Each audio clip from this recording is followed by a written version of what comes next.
ഭർത്താവും 2 കുട്ടികളും രോഗികളായ മാതാപിതാക്കളും ഉണ്ട്. അവർക്ക് തീരെ വയ്യ. മരുന്ന് വാങ്ങാൻ പോലും കാശില്ല. ഉള്ളത് മൊത്തം അദ്ദേഹം കുടിച്ച് നശിപ്പിക്കുക.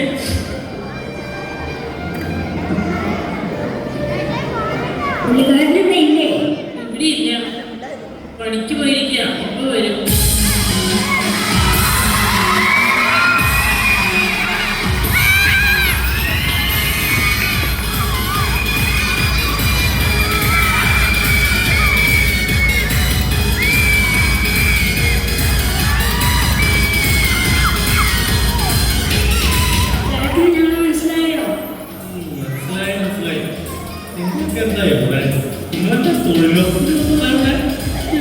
പ്രാർത്ഥിക്കാൻ പോകുക.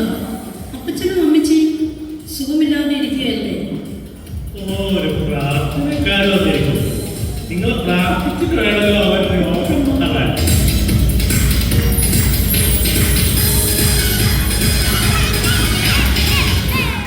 അപ്പച്ചനും അമ്മച്ചി എവിടെ?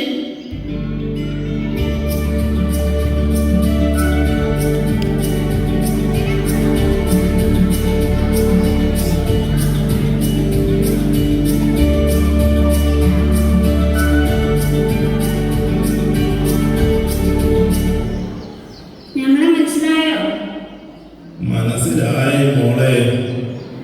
തീരെ വയ്യ മോളെ. ഭയങ്കര അസ്വസ്ഥതയാണ്. സാരമില്ല അമ്മച്ചി, ഞങ്ങൾ പ്രാർത്ഥിക്കാട്ടോ. കുട്ടികൾ എവിടെ? അപ്പൻ എവിടെ, അമ്മ എവിടെ, മക്കളുണ്ട്. നിങ്ങളെന്താ വല്ല സെൻസസ് എടുക്കാൻ വന്നതാണ്?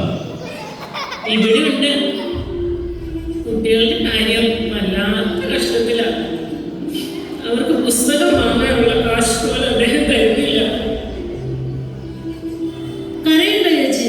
മത്സരത്തോടെയുള്ള പ്രാർത്ഥന ദൈവം കേൾക്കും. അദ്ദേഹം മാനസാന്തരത്തിലേക്ക് കടന്നു വരികയും ചേച്ചിയുടെ പ്രാർത്ഥന ദൈവം കേൾക്കുകയും ചെയ്യും. ഇനി നമുക്ക് ഇവർക്ക് വേണ്ടി പ്രാർത്ഥിക്കാം.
ഇത് ഞങ്ങളുടെ ചെറിയ സഹായമാണ്.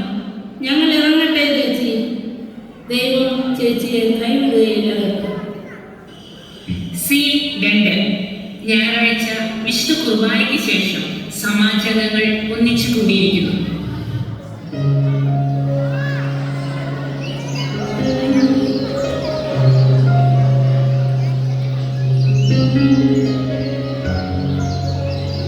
ചേച്ചിമാരെ ചേച്ചിമാരെ, എന്താ വിളിച്ച് കാര്യം പറയൂ. ദൈവം നമ്മുടെ പ്രാർത്ഥന കേട്ടു. അദ്ദേഹത്തിന് ഇപ്പോൾ മദ്യപാനം തീരെയില്ല. തികച്ചും ഒരു ദൈവവിശ്വാസിയാണ്. ഇന്ന് പള്ളിയിൽ പോയി ഉപസാരിച്ച് വിശുദ്ധ കുർബാന അനുഭവിച്ചു. ഞങ്ങൾ പറഞ്ഞില്ലേ, മനസ്സർക്കത്തോടെയുള്ള പ്രാർത്ഥന ദൈവം കേൾക്കുമെന്ന്.